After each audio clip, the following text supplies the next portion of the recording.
So, welcome to Jumbo IS and welcome to our lecture series called Daily News in Shorts. In this lecture series, we cover a particular day's current affairs or the important news items in that day's current affairs in a very short span of time within 20 minutes. Now, today we are going to be covering October 10th, 2024's current affairs. All right. And the important news items that featured in the October 10th newspaper are as following. Okay, so let's take a look at topics of the day. So there are in total four topics that we need to cover. Number one is fortified rice, because Government of India actually came out with a regulation related to fortified rice. So we'll talk about what fortified rice is. Then there was 19th East Asia Summit. Actually, Prime Minister Narendra Modi is going to Laos for ASEAN India Summit and East Asia Summit. Now, both these summits are very important for India's Act East policy. So what is East Asia Summit? We'll talk about this. Then Nobel Prize for Chemistry was announced, so we'll talk about the major contribution of the scientists who have received this Nobel Prize.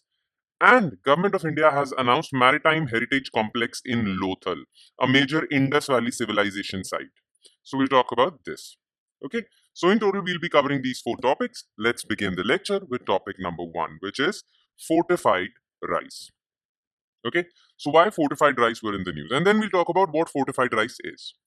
So, Union Cabinet on October 9th extended the universal supply of fortified rice in all central government schemes, providing free food grain under National Food Security Act 2021 until December 2028. So, government has been providing free food grain under National Food Security Act 2021. Okay. Now, government has been providing these food grains under various schemes like midday meal scheme, Antodaya, Anna Yojana, right? And many other ICDS, Integrated Child Development Schemes. So government has been providing free food grains under various schemes. Now, rice is provided under these schemes. So government had decided to fortify this rice. And the government has also decided to extend the time period of providing free food grains till December 2028. So people who have been receiving these food grains for free, they don't have to worry about the fact that it is going to stop. It is not going to stop until December 2028. Now, in April 2022, Cabinet Committee on Economic Affairs decided that the food grains being given to people under these schemes should be fortified, okay, especially rice. So they had decided to implement the rice fortification initiative throughout the country in a phased manner by March 2024. All three phases have been complete, and the aim of the scheme of universal fortification has been also complete. Okay, so there were two things. Number one, free food grain should be provided under various schemes to people till December 2028. And in April 2022, government started a program in which these food grains that would be provided to people would be fortified. Okay, especially rice. Now the question is, what is food fortification? So the definition of food fortification has been given by FSSAI, Standard Safety Authority of India. Okay. Now, what is the definition given by FSSAI? Deliberately increasing the content of essential micronutrients in a food so as to improve the nutritional quality of food and to provide public health benefit with minimal risk to health. Okay. Now, basically, what is food fortification? Let's suppose Government of India finds or Health Ministry finds that people in India are generally iodine deficient. Okay, they have iodine deficiency, and because of that they are getting various diseases. Now government wants that people shouldn't have this deficiency. So how would government go about it?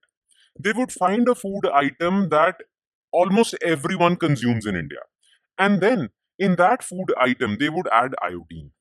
Okay, so let's suppose India found out, and this is an actual story. The Indians were iodine deficient, and Indian government decided that they would fortify salt with iodine and make iodized salt, and then that salt will be distributed throughout India.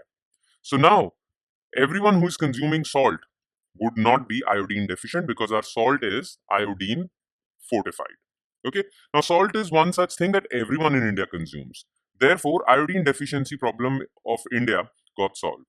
This is an example of food fortification. Similarly, Government of India realized that people in India are vitamin deficient. Various vitamins are lacking in Indians, are deficient in zinc and many other micronutrients.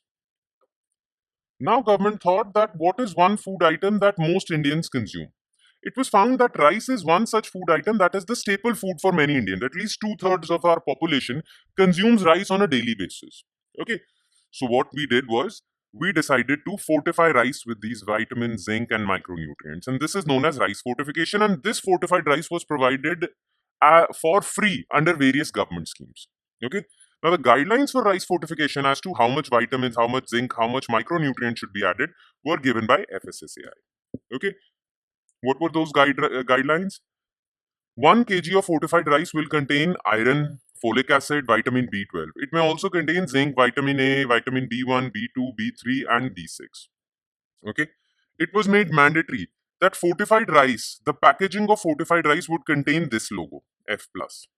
Okay. In his Independence Day speech in 2015, Prime Minister Narendra Modi announced that rice distributed under various central government schemes would be fortified by 2024. The cost of rice fortification is around 2,700 crore per annum. Okay, that's a lot. But it's very less as compared to the food subsidy given in India. It's just 2% of annual food subsidy.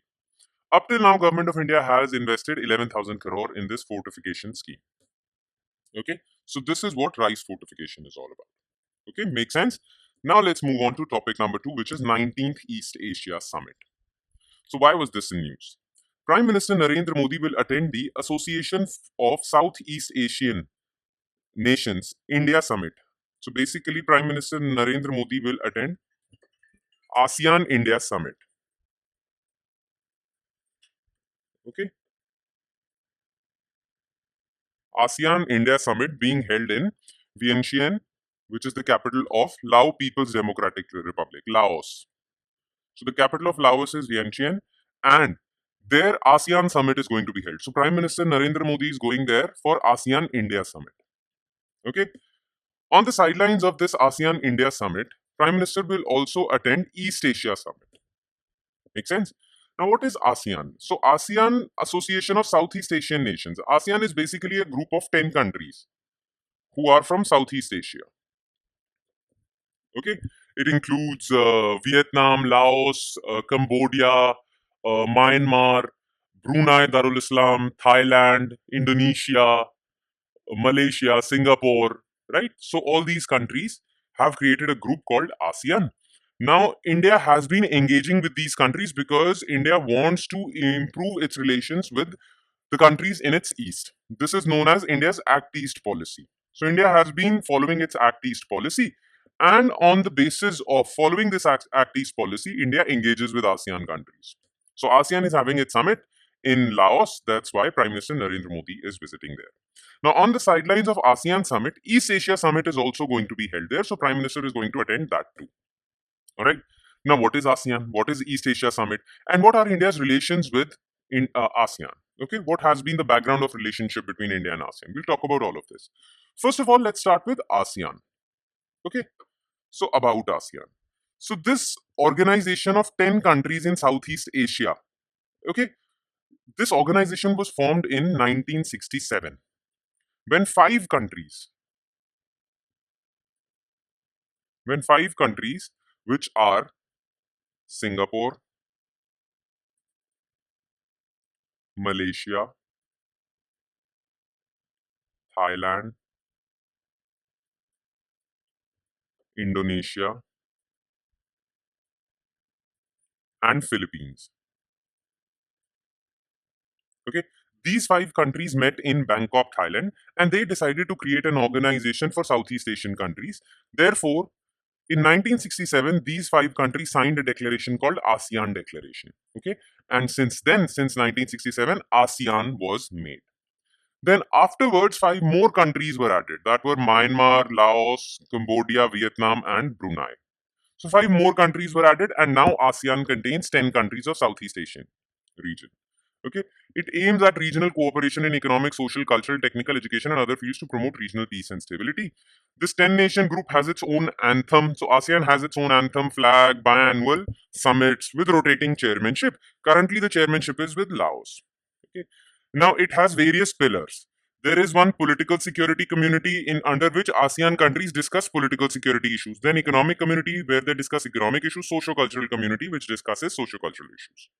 All right. So these 10 countries have formed ASEAN. It's a very strong group. And this entire group engages with different countries, like they engage with China, they engage with India. So alongside ASEAN Summit, there are ASEAN China Summit, ASEAN India Summit, ASEAN Australia Summit. All right. Now, what has been the background of relationship between India and ASEAN? Okay, let's talk about that first. So ASEAN is central to India's Act East policy, like I mentioned before. India wants to engage more comprehensively with its eastern neighbors. Okay, especially the Asia Pacific region. So initially, India formulated Look East policy. That Look East policy was changed to Act East policy.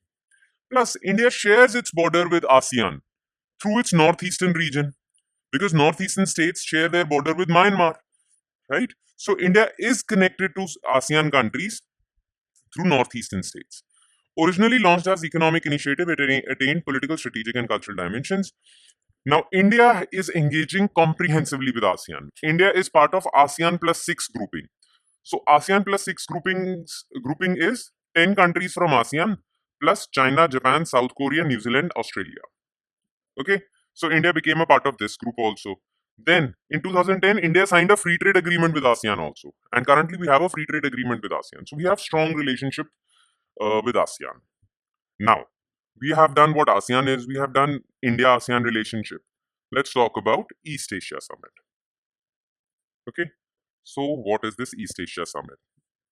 Now, it was started in 2005 with 16 participating countries alongside ASEAN. So, after ASEAN, 6 more countries were added to this East Asia Summit: Australia, China, India, Japan, New Zealand, and Republic of Korea. Then, 2 more countries were added: USA and Russia. Now, this East Asia Summit actually talks about the issues related to Asia Pacific region. Okay, the summit is held annually. So, this is the information that you need to take care of. Okay. East Asia Summit contains which countries? ASEAN countries plus Australia, China, India, Japan, New Zealand, Republic of Korea. That is South Korea. Then USA, Russia were added. All right. Okay. Let's move further to topic number 3, which is Nobel Prize for Chemistry. Okay. Now, Nobel Prize for Chemistry has been given to these 3 scientists. David Baker, half prize is given to David Baker, and half prize is given to these 2 people, Demis Hassabis and John M. Jumper. Okay. Now, what has been their contribution? So, as far as these 2 people are concerned, they work with Google. Okay. And they created an AI tool which could predict the structure of protein molecule. So, basically, these 2 people created an AI tool that could predict the structure of protein molecules. Okay. So, half Nobel Prize is given to these 2 people. Then, what about David Baker? David Baker won the other half because he created similar computer tools or AI tools to display that we can create new protein molecules with different functions. Okay, so we can create artificial proteins also. Hassabis and Jumper created AI tools that would predict protein structure. Baker created a tool that would create artificial proteins, which would be very helpful, right? So that is why these 3 people, got the prize. Now, why did they get the prize? What is so significant about proteins? Okay. So basically, you must know this, that proteins are fundamental building blocks of our bodies. They are almost fundamental to all biological process. In fact, all biological processes happening in human body are due to proteins. So, for example, our blood has hemoglobin, which carries oxygen from lungs to different parts of the cell. Hemoglobin is a protein. Insulin is important hormone that basically reduces or lowers your sugar levels. Insulin is a protein. All hormones are protein. Your growth, your body hair, your height, your weight, everything is decided by different hormones, and all hormones are proteins. Now, basically proteins are built up of 20 amino acids and these 20 amino acids are arranged in a particular chain. And these long strings of these amino acids create a 3D structure. Now, this 3D structure is important because different 3D structures have different functions. Okay, this structure is what gives them their function. Now, for us, what is important is that if we get to know the sequence of these amino acids, we should be able to predict the structure and the function of that protein.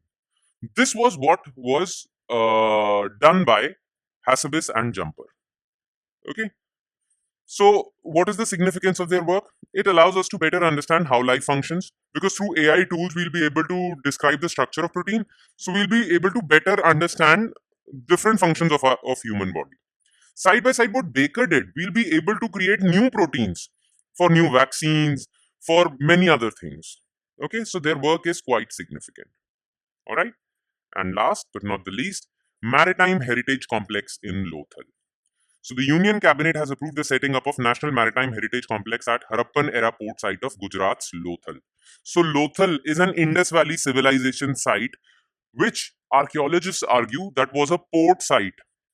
There was a port in Lothal for conducting international trade by Harappans. So Harappans used to conduct international trade using this Lothal port. Now, Lothal has been a port for quite some time. People say that for the past 4,500 years, Lothal has been used as a port. Therefore, a maritime heritage complex is being constructed in this area. Okay? This will be the biggest maritime heritage complex in the world after it gets completed. Now, what would be this complex all about? The project aims to showcase India's 4,500-year-old diverse maritime heritage. So it basically wants to show how Indians for the last 4,500 years have been using sea for trade and commerce. Now, this project is being done by being implemented by Ministry of Ports, Shipping and Waterways. It will be completed in two phases. It will have various components. It will have a museum, lighthouse museum, and a 5D theater offering interactive experiences. Okay, but we'll talk about this, or this maritime heritage complex would become more significant once it's constructed. Only then questions can be asked from it. But questions can be asked from Lothal. You need to know about Lothal. Okay. So Lothal was the southernmost site of Indus Valley civilization located in the Saurashtra region of Gujarat. Lothal in Gujarati language also means mound of the dead. Basically a mountain of the dead, burial area of the dead. That is what Lothal is in Gujarati. Now, this city was made in 2200 BC. According to Archaeological Survey of India, Lothal had the world's earliest known dock, connecting the city to an ancient course of Sabarmati River. So it lied on the previous course of Sabarmati River and was used as a port site. Lothal, you need to know this. Lothal was also nominated in 2024 as UNESCO World Heritage Site. Okay? All right. And with that, we conclude today's session. Thank you so much for watching, everyone, and I hope it has added value to your preparation, though it would add more value if you're consistent and regular with this lecture series. All right. On that note, I'll be signing off. Thank you so much, everyone.